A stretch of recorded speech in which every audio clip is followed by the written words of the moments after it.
Young Australians are more anxious than ever as they navigate technological change in the fallout of the COVID pandemic. That's the conclusion of National Mental Health Commission Chief Executive Christine Morgan as a national listening tour near its end. More than 1,200 Australians have taken part in the community conversations held in metropolitan and regional areas during the last 3 months. Watch the latest news on Channel 7 or stream for free on 7+. Morgan said a recurring theme during the Connections 2022 tour was rising concern about the well-being of young people. The resting pulse for our young people is much higher in terms of anxiety and psychological distress, she told OP. When we dig deep into that, there's a lot of conversation around the role of technology. It's almost like it's created a new form of school playground. There are different ways of having relationships and different ways of communicating. And we haven't well equipped them for that new school playground.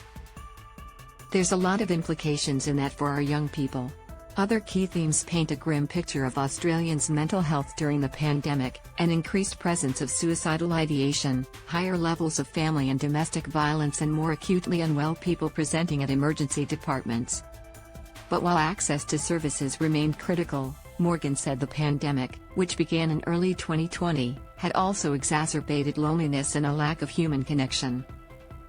When it comes to addressing our mental health, when it comes to addressing our risk of suicide, it's not a transactional thing. It's a relational thing, she said. That is a critical underpinning. It is one of the reasons the system is not working.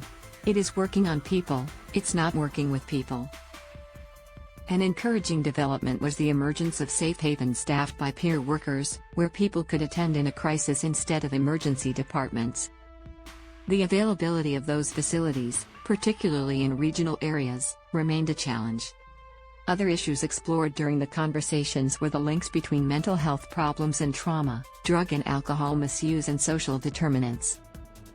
Housing availability was a major contributing factor across the nation. Negative experiences cited by some participants who had sought acute mental health treatment reinforced the need for earlier intervention, Morgan said. There is such a need for us to have an assertive outreach, she said. Ensuring that we can reach people in the communities or where they live, learn and work rather than expecting them to come to us is critical. The listening tour will wrap up in regional NSW next month. But Australians are also being encouraged to contribute via an online survey, which can be found on the front page of the National Mental Health Commission's website. If you need help in a crisis, call Lifeline on 13 11 14.